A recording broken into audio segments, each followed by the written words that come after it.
여러분, 맥도날드가 뭘 파는 회사라고 생각하세요? 당연히 햄버거 아니야? 이러실 수 있는데 아니죠. 맥도날드는 부동산 회사죠.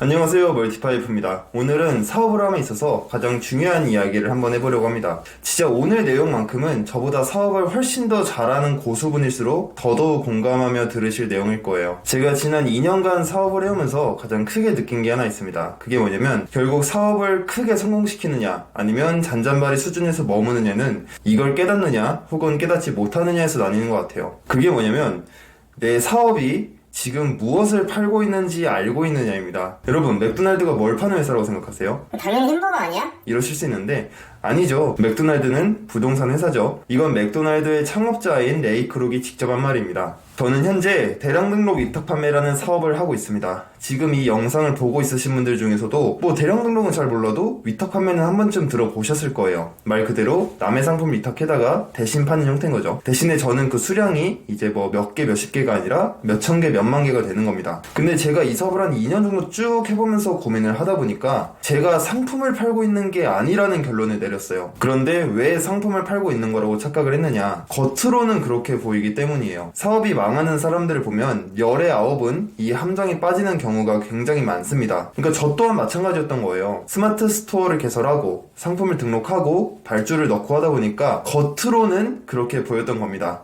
마치 맥도날드가 햄버거 회사처럼 보이는 것과 마찬가지로요. 하지만 제게 본질적으로 돈을 벌어다주는 가치는 상품이 아니었어요. 만약에 제가 정말로 상품을 통해 돈을 벌고 있는 거였다면은 같은 상품 2개를 팔았을 때 같은 매출이 나와야 되잖아요. 근데 그게 아니었습니다. 정확히 동일한 상품이어도 이 상품이 어느 도매 사이트에 올라와 있느냐, 그것 하나만으로도 매출이 10배 차이 나는 게 이 업계예요. 그래서 저는 제 사업의 핵심 가치가 데이터 가공에 있다고 봤습니다. 겉으로는 스마트 스토어를 운영하는 것처럼 보일지 몰라도 저는 하나의 상품 데이터 마케팅 회사를 운영을 하고 있는 거였어요. 그래서 제가 이걸 깨달은 그 시점부터 제 본업에서의 실력이 정말 기하급수적으로 올라가기 시작했습니다. 저도 옛날에는 무슨 상품이 잘 팔릴까 뭐 이런 생각을 했었다면은 이제는 역대 수만 건의 판매 데이터를 엑셀 피벗 테이블로 쭉 뽑은 다음에 이걸 분석하는데 가장 많은 시간을 씁니다. 이건 단순히 제가 하는 사업에만 적용되는 이야기가 아니에요. 여러분께서 그 어떤 사업을 하든 간에 무조건 알고 있어야 되는 내용입니다. 만약 여러분께서 카페를 하나 운영 중이라고 해볼게요. 그러면 제가 단도직입적으로 물어보겠습니다. 여러분은 지금 뭘 팔고 있는 건가요?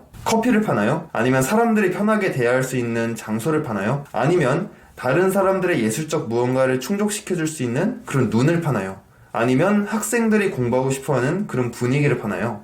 여러분이 똑같이 카페라는 걸 운영한다고 하더라도 본인이 지금 무엇을 팔고 있는지를 어떻게 정의하느냐에 따라서 결과는 완전히 달라질 겁니다. 제가 옛날에 대학생 때 도쿄 여행을 간 적이 있었는데 그때 아키하바라라는 지역에 그런 뭐 메이드 카페라는 게 하나의 문화처럼 있었어요. 아마 지금도 있을 텐데 제가 그 카페에 가가지고 커피랑 오므라이스 이런 걸 시켰던 것 같아요. 근데 맛이 어땠을까요? 뭐 말해 뭐 하겠습니까? 제가 해도 그것보단 잘 만들 것 같아요. 그런데도 사람들이 계속 온단 말이에요. 왜 올까요? 그 사람들은 커피를 마시러 오는 게 아니기 때문이에요. 그러니까 자꾸 저한테 뭐 상세 페이지 어떻게 예쁘게 꾸미나요? 고객 혜택으로 뭘 제공해야 되나요? 이런 질문들이 마치 제가 지금 메이드 카페를 운영하고 있는데 원두는 어떤 걸로 써야 될까요? 실력 있는 조리사는 어디서 구하나요? 이렇게 들린다는 거예요. 저 두 질문 자체에는 잘못이 없습니다. 만약 정말로 커피만을 위한 프리미엄 카페를 차린다든가 혹은 뭐 대학로에 있는 맛있는 오므라이스 집을 차릴 거라면은 저 질문들이 매우 중요하게 작용을 하겠죠. 하지만 저한테는 크게 의미가 없는 질문이라는 거고 본인이 하고 있는 사업의 본질에 대해 올바른 이해가 됐다면 나오면 안 되는 질문이라는 거예요. 제가 이 사실을 깨닫고 나서 세상을 바라보는 눈이 진짜 엄청나게 많이 달라졌습니다. 망하는 카페, 망하는 패션 브랜드, 망하는 어플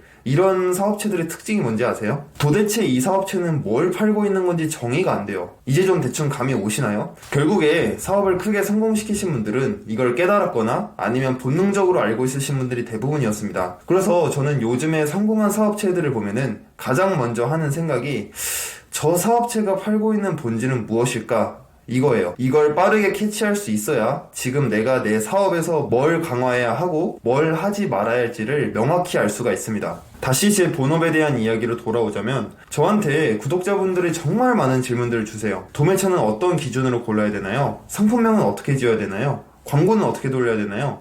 등등 정말 많은데 내 사업이 무엇을 팔고 있는지 매출이 지금 어떤 형태로 나오고 있는 건지를 알 수 있다면 대답은 저절로 나옵니다. 정말로 저절로 나와요. 그래서 다 온라인 판매한다 라는 말은 사실 아무런 가치가 없는 밍밍한 말인 거예요. 예를 들어 똑같이 온라인 판매를 하는 여러 명의 사업자가 있다고 칩시다. 여러분 사업의 핵심적인 가치가 제품력이라고요? 그러면 여러분은 상품을 개발하는데 모든 에너지를 다 써야 되는 겁니다. 여러분의 사업이 상품을 소싱해서 SNS로 파는 거라고요. 그렇다면 여러분은 SNS에서 핫한 트렌드가 무엇인지, 그리고 그 트렌드를 어떻게 찾아낼 것이고 또 어떻게 수취할 것인지를 알아내야 될 거예요. 그리고 그 상품을 SNS 내에서 어떻게 전파시키는지에 대한 노하우도 쌓아야 되겠죠. 그게 여러분 사업의 핵심 가치이자 돈을 벌어다주는 본질이 되는 거고, 그것만 여러분이 확실하게 잡아 놓는다면 상품은 그냥 넣기만 하면 되는 겁니다. 또 몇 개 예를 더 들어볼까요? 여러분의 사업 모델이 쿠팡의 로켓 배송을 이용해 돈을 버는 거라고요. 그렇다면은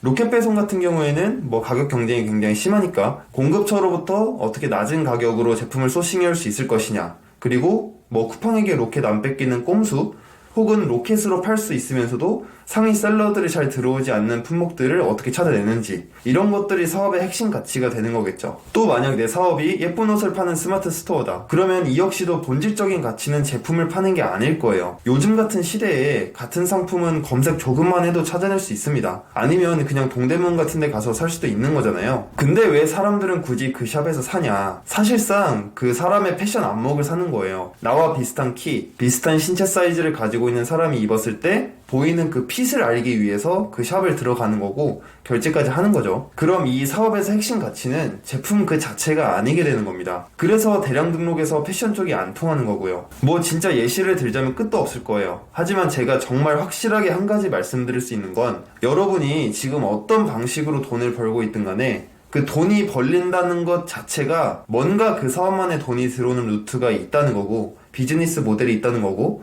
보이지 않는 어떤 부가가치가 있다는 거예요. 그걸 최대한 빨리 알아차려야 됩니다. 제가 봤을 때 이걸 얼마나 빨리 깨닫느냐에서 사업의 흥망성쇠가 결정이 된다. 저는 그렇게 생각을 합니다. 물론 그 사업 모델이 뭐 본질적으로 문제가 있다거나 지속 가능성이 떨어진다 하는 뭐 문제가 있을 수 있어요. 하지만 그것조차도 그 사업을 올바르게 이해한 사람만이 대응책을 찾아낼 수 있고 포기할지 말지 의사결정을 내릴 수 있는 거라고 생각을 해요. 그리고 그 정도의 사업적 해안을 가진 사람이라면 그냥 무슨 사업을 하든 간에 평탄은 칠 겁니다. 그래서 저는 사실 뭐 특정 사업에 대해서 함부로 비난하는 걸 별로 좋아하진 않아요. 왜냐면 그 사업에 대해서 깊게 모르는 사람이 본인만의 시야와 기준으로 말할 때가 많기 때문이거든요. 마치 원두에 진심인 사람이 메이드 카페 보면서 아우 저 커피 더럽게 맛없네 이렇게 욕하는 거랑 똑같다고 보시면 돼요. 분명히 같은 카페지만은 핵심 가치가 다른 겁니다. 네, 오늘은 뭐 제가 생각하는 사업에서 가장 중요한 것에 대해서 말을 해봤는데요. 제가 이 영상을 찍게 된 취지는 온라인 사업에 진입하시는 많은 초보셀러분들께서 반드시 명심해야 되는 사항이기 때문이에요. 왜냐면 온라인 사업 같은 경우에는 겉으로는 같아 보여도 그 속에 있는 사업 모델이 다른 경우가 진짜 많거든요. 그래서 이런저런 유튜브를 보면서 함부로 짬뽕해서 전략을 쓰지 말라고 저번 영상에서 말씀을 드린 겁니다. 핵심 가치가 다르고 사업 모델이 다른 두 유튜버 전략을 각기 섞어 써버리면은 진짜 이도저도 아니게 될 확률이 높거든요. 최소한 같은 업계의 유튜브만 보거나 아니면 같은 업계의 유튜브 영상이라고 하더라도 아 이건 내 전략이랑 좀 안 맞는 것 같다.